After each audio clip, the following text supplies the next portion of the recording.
eh, kenapa kita lebih tertarik misalnya untuk bicara soal gunung yang tinggi untuk mendaki tempat-tempat yang lain, padahal di kawasan Kars sendiri itu sebenarnya penuh dengan sumber pengetahuan yang menarik untuk dijelajahi, menarik untuk dieksplorasi. Nah, sebenarnya ini menjadi titik fokusnya harusnya disebarluaskan ke teman-teman pemuda bagaimana mereka memahami soal kondisi lingkungannya sendiri, bukan justru tercerabut dari kondisi Karsnya.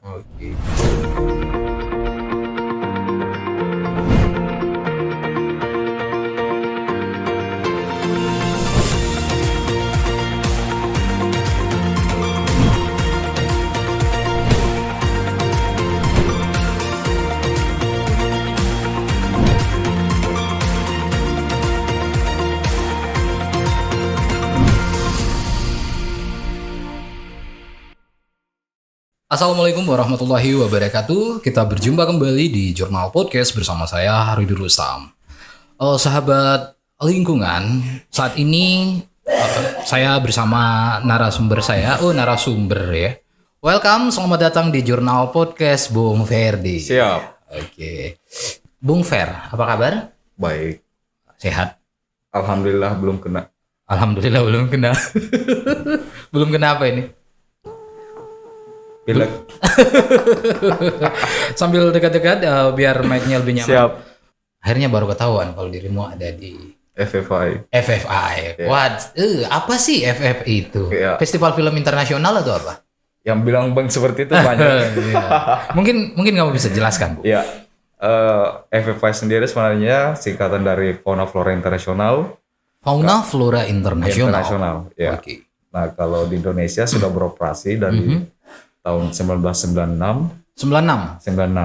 Kalau di Maros Pangkep sendiri yang saya kebetulan dipercaya sebagai project manager. Project manager FFI, keren nih, masih muda sudah project manager. Ya, seperti itulah. Oke, lanjut. Project manager sebenarnya bergabung di FFI itu relatif baru sebenarnya di awal tahun 2020. Iya, dan praktis baru 1 tahun kan berprogram untuk Maros Pangkep. Ya. Jadi intensinya di Sulsel Maros Pangkep saja, tidak ada daerah lain. Untuk sementara seperti itu, tapi kita juga mencoba mengembangkan proyek karya ke area-area lain yang kita sasar, misalnya untuk pengembangan proyek di area Taman Nasional Gandang, kemudian di daerah Masamba. Di daerah Masamba. Ya, Luwu ya. KPH Rongkong. KPH Rongkong. Itu juga baru kita desain saat ini. Yang mudah-mudahan bisa berjalan dengan baik. Oke, sambil rapat nih Fer, sambil rapat-rapat dekat mic nih biar suaranya sobat lingkungan bisa lebih jelas. Malum ini susah mendapat narasumber seperti ini. Ini harus ditodong, tadi ditodong ini. Asli ditodong ya. Asli ditodong ya. Jalan-jalan ya kita langsung main podcast. Nah, intensnya FFI sendiri itu seperti apa sih? Maros Pangkep yang kita kenal merupakan salah satu areal Kars yang cukup luas ya. Luasnya kurang lebih ada 40.000 hektar. 40.000 hektar. 40.000 hektar. Yang unik dari Kars Maros Pangkep adalah keberadaan beberapa nilai penting secara biodiversity, kemudian ada cultural diversity dan geodiversity. Nah, untuk misalnya untuk cultural diversity di kawasan Kars Maros Pangkep terdapat beberapa gua yang sebenarnya punya tinggalan-tinggalan yang sangat penting nilainya untuk bicara terkait peradaban prasejarah. Bukan hanya di Sulsel, bukan hanya di Indonesia, tapi kawasan regional Asia Tenggara bahkan dunia.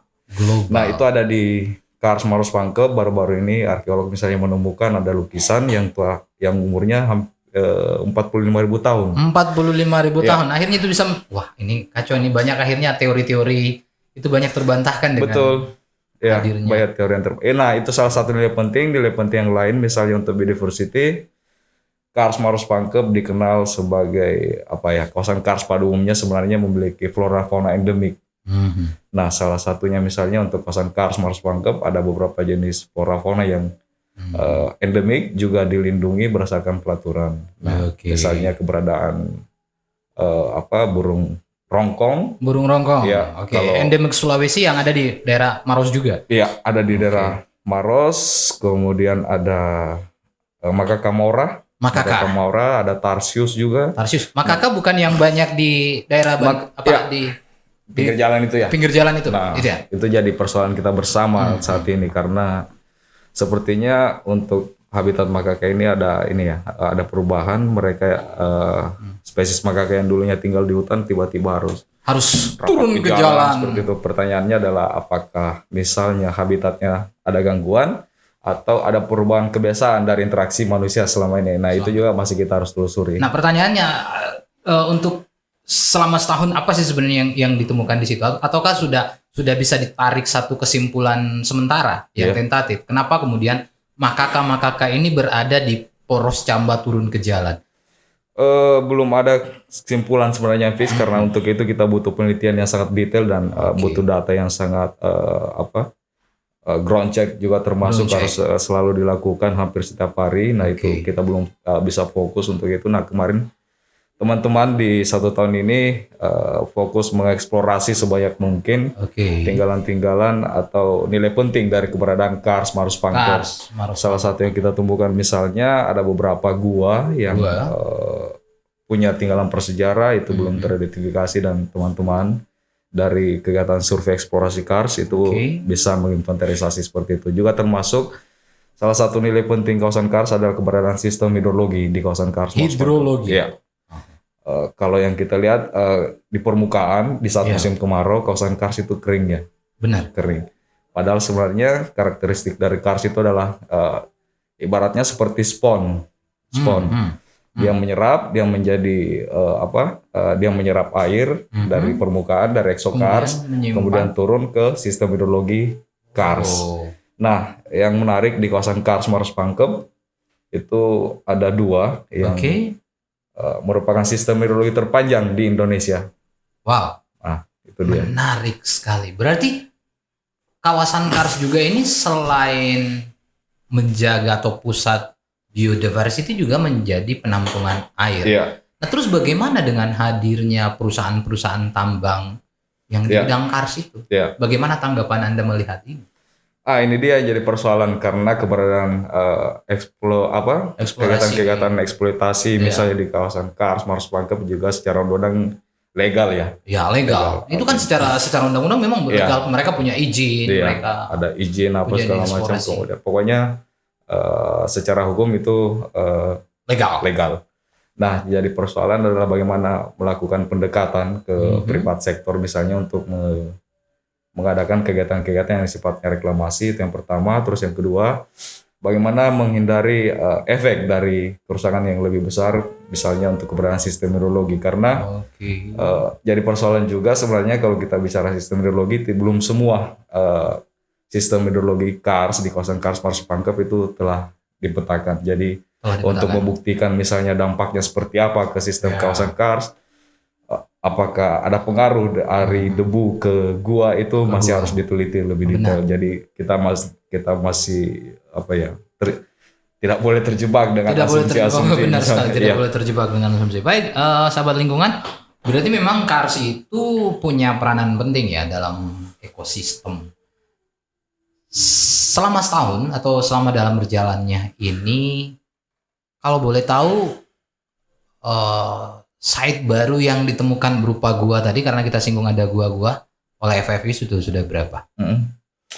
Untuk gua sendiri itu sedikit sebenarnya, ada 6.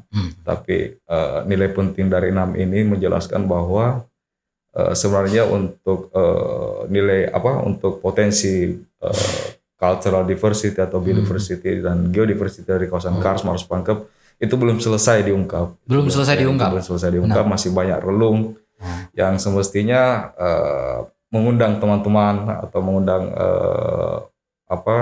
para pemuda misalnya untuk menggiatkan kegiatan-kegiatan di kawasan Kars Marus Pangkep. Nah, seperti itu kira-kira. Ada makaka, terus ada Tarsius, dan kalau tidak salah sih ada soa-soa ya. Soa-soa atau Hydrosaurus itu. Ya, nah, bagaimana kemudian? Apakah sudah ditemukan berapa jumlah yang bertahan dari Hydrosaurus maupun Tarsius itu? Mungkin hasil riset atau hasil penelitian dari FFI sendiri? Sebenarnya belum sampai sana ya? Belum sampai sedetail itu ya.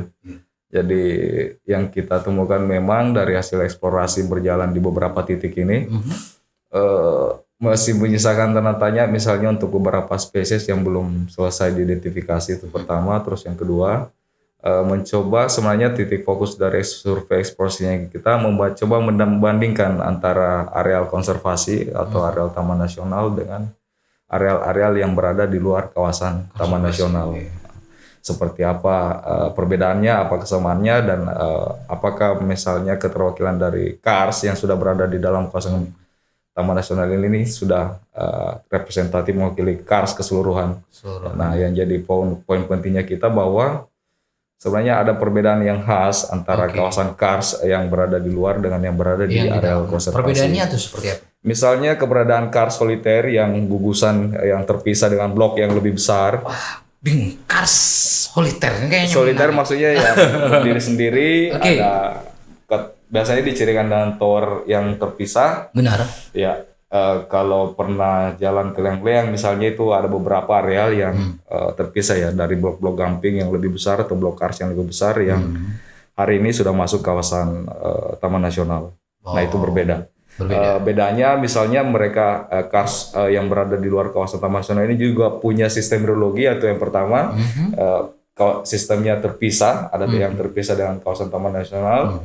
Kemudian dari segi keberadaan flora fauna juga memiliki karakteristik yang berbeda antara yang berada di blok yang lebih besar atau yang berada di kawasan konservasi dengan yang ada di luar.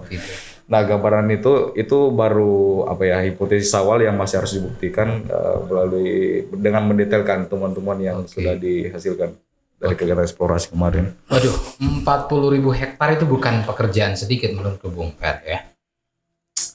Nah, yang menarik di sini adalah seperti apa sih kolaborasi FFI ini dengan pemerintah, tentunya dalam hal ini pemerintah pusat karena ini adalah kawasan nasional. Terus pemerintah daerah, pemerintah desa, civil society lainnya maupun dengan warga. Nah, basis operasinya FFI sebenarnya FFI atau FFI Indonesian Program itu merupakan kerjasama antara FFI Indonesian Program dengan KLHK melalui Dirjen KSDA atau Konservasi Sumber Daya Alam dan Ekosistem, yang kemudian diturunkan menjadi Maros Project. Nah, aktivitinya kita sebenarnya itu dikembangkan melalui rencana kerjasama atau rencana kegiatan dengan stakeholder terkait. Misalnya untuk kawasan KARS Maros Pangkep, kita mengembangkan rencana kegiatan bersama Taman Nasional, juga bersama BBKSDA. Nah, fokus poinnya kita adalah bagaimana mendorong perlindungan kawasan yang efektif untuk areal di dalam kawasan konservasi, kemudian untuk bagaimana memberikan supporting atau dukungan untuk pengembangan kawasan ekosistem esensial atau KEE. Ya, yang seperti yang kita ketahui bersama bahwa di KARS Maros Pangkep sendiri sudah ada perda ya. Ada perda ya? Sudah ada perda. Di Kabupaten Maros dan Pangkep juga? Perdanya perda nomor 9 kalau nggak salah. Perdanya. Itu di daerah Maros? Iya. Perda kabupaten provinsi. Oh, perda provinsi. Terkait perlindungan dan pengelolaan kawasan ekosistem esensial KARS. Nah, ini sebenarnya memberikan menjadi pintu yang sangat terbuka untuk membuka manajemen yang kolaboratif untuk pengelolaan dan perlindungan kawasan KARS Maros Pangkep. Nah, di aktivitinya kita juga itu selalu melibatkan teman-teman misalnya akademisi dari Unhas, biologi, kehutanan, kemudian untuk running kegiatannya itu selalu melibatkan stakeholder terkait. Nah, seperti yang kita juga sedang support sekarang untuk mendorong penetapan Geopark KARS Maros Pangkep. Mendorong penetapan Geopark Maros Pangkep. Iya, ke UNESCO Global Geopark. Nah, itu yang sedang berjalan. Oh, itu yang sedang berjalan. Berarti sudah proses mendorong Geopark Maros Pangkep. Kemudian selama setahun ini, setelah melakukan tadi, setelah berjibaku di jalan, di kawasan, di kawasan, tentu ada dinamika tersendiri yang dihadapi. Ini apalagi seorang PIC nih, seorang manajer program dengan usia yang muda. Masih muda ya? Masih muda. Alhamdulillah. Nah, apa saja dinamika sebenarnya menurutmu Bung Fer yang kamu temukan tentu selama di sini? Ini jadi persoalan kita bersama sebenarnya. Kita hidup di masa pandemi. Mulai dari awal tahun kemarin kita sangat terbatas untuk secara gerak, secara waktu, kemudian secara personil, bagaimana mengelaborasi banyak orang, banyak tim, dan banyak pihak untuk bekerjasama. Itu kita dibenturkan dengan itu, dan semua mengalami itu, termasuk saya sendiri dan teman-teman dalam mengelola program. Hanya kemarin kita mencoba mengelaborasi beberapa kegiatan yang sudah direncanakan dan terpaksa harus ditunda karena masa pandemi ya. Jadi fokus kerja kita kemarin juga lebih pada bagaimana mengisi ruang-ruang kosong di lapangan bersama masyarakat, tidak hanya mendorong kegiatan-kegiatan eksplorasi terkait ke hati, tapi bagaimana misalnya mengajak pelibatan masyarakat untuk melancarkan kegiatan-kegiatan konservasi. Berarti ada kerja-kerja pengorganisasian di situ. Kita juga melakukan kegiatan-kegiatan seperti itu, kegiatan pendampingan misalnya masih berjalan sampai hari ini. Lebih diarahkan untuk pengembangan pertanian organik dan tani hutan atau agroforest. Itu kita sedang jalankan sampai hari ini masih berjalan. Pelibatannya adalah lebih pada petani-petani muda, bagaimana mereka terlibat untuk meriset padinya atau untuk mengembangkan jenis-jenis pupuk yang kemungkinan pas dengan lahan-lahan mereka. Karena ada persoalan seperti ini juga. Karakter tanah atau karakter lahan yang berada di kawasan kars yang sebenarnya untuk areal terestrialnya itu sangat sedikit ya, sangat sempit. Kalau terestrial batu semua, hampir semuanya batu.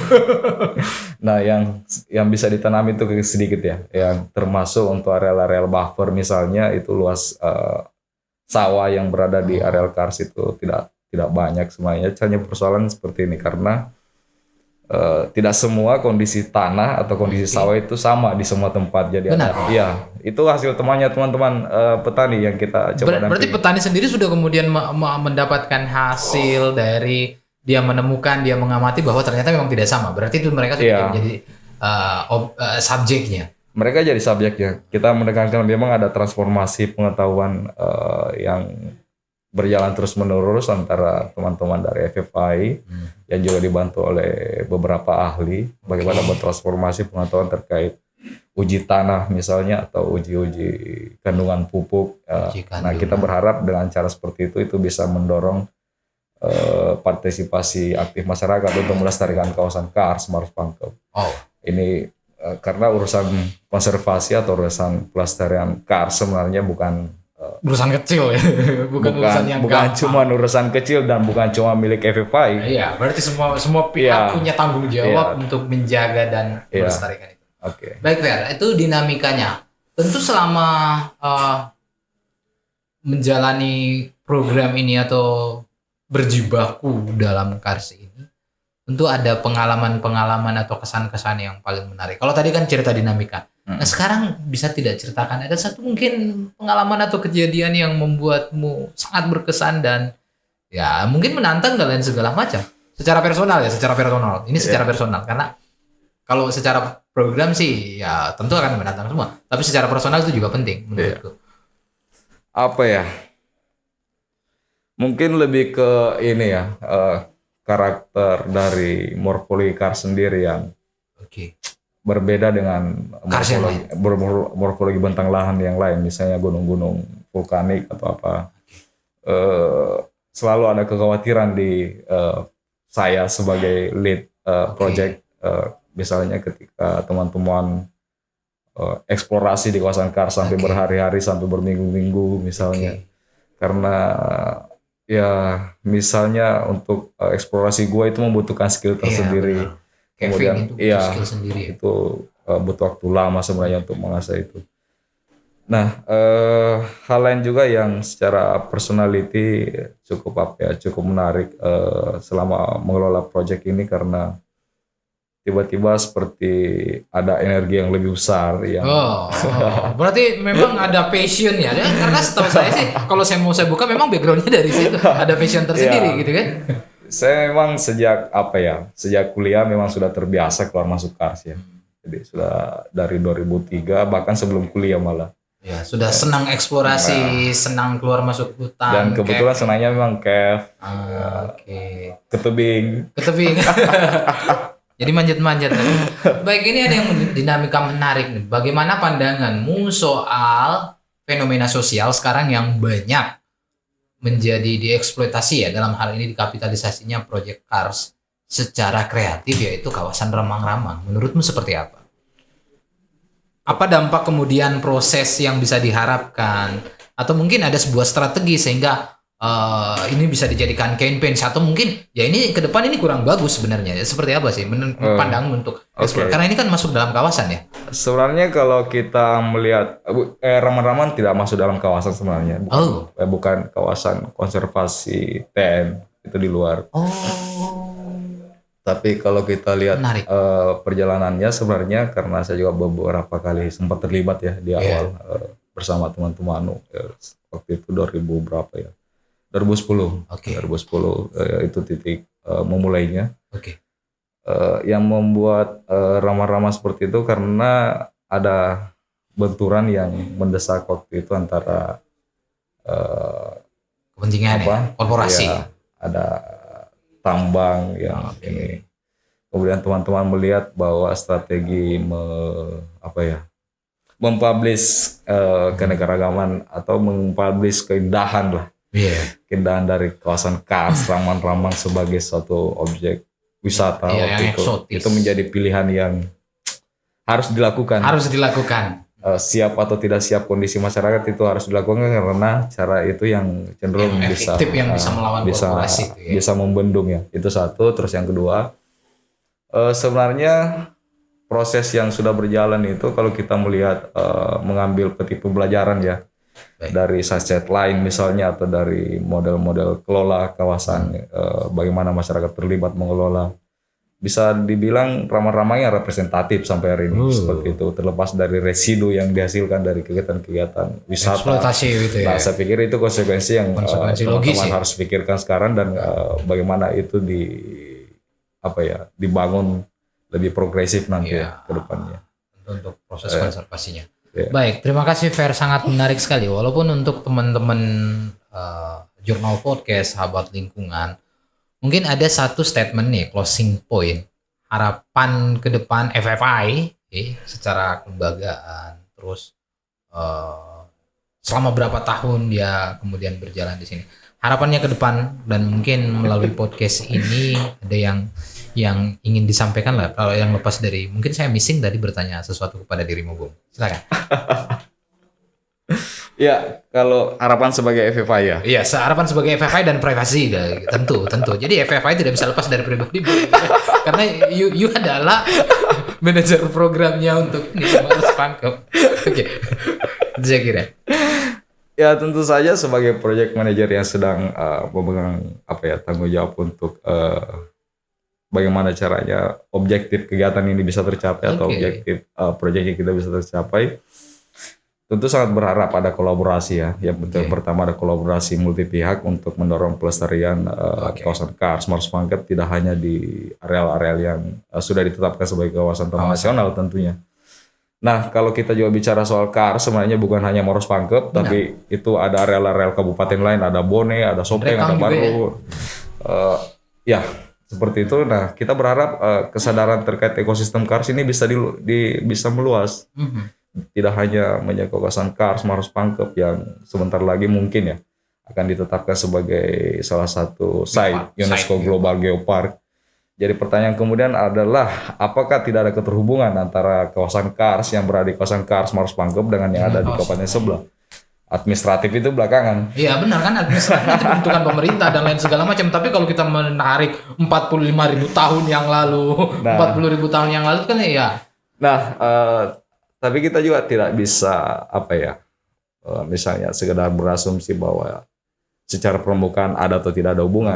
Ini yang menarik, salah satu yang menarik dari kawasan Kars Marus Pangkep adalah atau kawasan Kars pada umumnya adalah keberadaan sistem hidrologi itu yang sebenarnya menjadi penyedia jasa lingkungan yang cukup besar. salah satu hitungannya kita, misalnya ada 53 titik mata air, ada 83 titik mata air di Maros Pangkep ini. Maros Pangkep. Itu dalam dan luar kawasan bisa menghasilkan debit sampai 6.000 liter per detik. 6.000 liter per detik dari 83. Dan 83 ini belum selesai eksplorasinya, masih ada. Berarti masih ada yang lain berarti. Bisa jadi ada yang lain. Nah, kalau mungkin terjadi kerusakan itu seperti apa ya? Itu dia. Oke. Sangat menarik sekali. Nah, kalau terakhir nih, Fer, atau mungkin masih ada nih?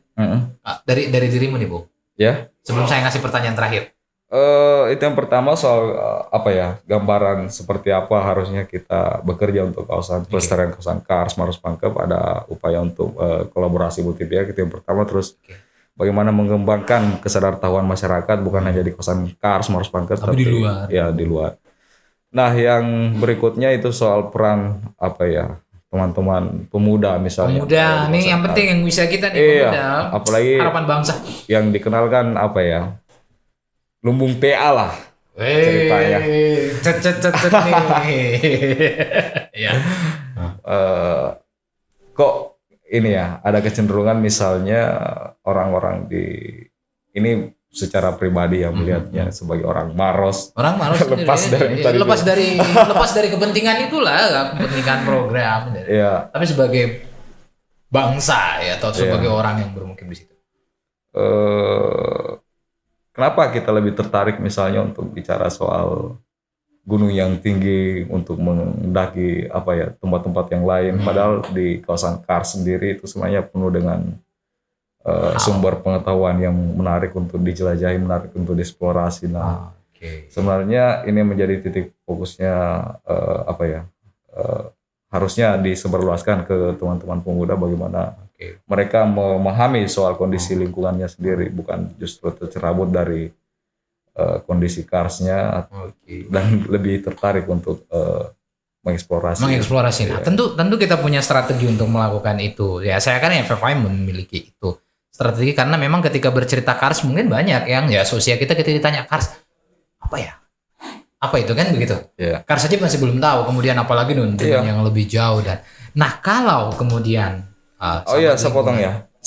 Kemarin itu ada pembelajaran menarik, teman-teman coba mengisi ruang-ruang kosong pembelajaran karena masa pandemi. Anak-anak usia sekolah juga tidak bisa ke sekolah. Kita inisiatif mengembangkan itu sekolah-sekolah alternatif penyertaan untuk anak usia sekolah. Jadi teman-teman pendamping mencoba mengajak anak-anak itu, anak kampung untuk menggambar pemandangan. Kok bisa ya seragam, mau di pulau, mau di manapun, ketika kita menginstruksikan untuk menggambar pemandangan, yang digambar adalah gunung vulkanik. Ya, yang seluruh Indonesia, kemudian 2 gunung, ada matahari, terus ada jalanan. Gambar yang sangat klasik. Saya juga belajarnya, mungkin karena guru seni kita waktu entahlah. Jadi kita mencoba mengisi ruang kosong itu, mengajak anak-anak kampung untuk mengapresiasi gunung yang ada di halaman rumah mereka, sungai yang ada di halaman rumah mereka, flora fauna yang ada di halaman rumah mereka, supaya itu menjadi media pembelajaran. Karena kenapa di bawah alam bawah sadar ketika disuruh gambar gunung yang terjadi gunungnya model vulkanik. Itu dia. Pasti itu juga menjadi kacau ke depan. Mungkin hidayah dapat dari mimpi itu. Nah, terakhir nih, kalau teman-teman mau akses nih Bung Fer, tentu kan mereka hasil penelitian, terus hasil riset atau hasil apa? Di mana teman-teman bisa mengakses? Mungkin di media sosial dan lain segala macam. Ada mungkin? Kita tidak punya media sebenarnya, tidak dari tidak mengembangkan itu. Itu biasanya kita menyiapkan annual report. Ada annual report yang setiap tahun annual report ya, benar ya? Ada report dari tiap kegiatan, itu bisa diakses. Tapi itu di mana kalau teman-teman mau akses itu misalnya? Sobat lingkungan. Langsung kontak ke FFI-nya saja. Di FFI. Iya. Kantor kita ada di Palu Cipta di Maros. Itu bisa teman-teman silaturahim. Nah, itu dia. Tadi saya bilang ketika teman-teman mau, di mana dia kemudian bisa ketemu, kalau misalnya media sosial atau media atau langsung lah di daerah mana? Alamatnya mungkin bisa dijelaskan di teman-teman. Alamatnya kalau base kita sekarang itu ada di Maros ya, Kabupaten Maros, karena kita juga ada di sana.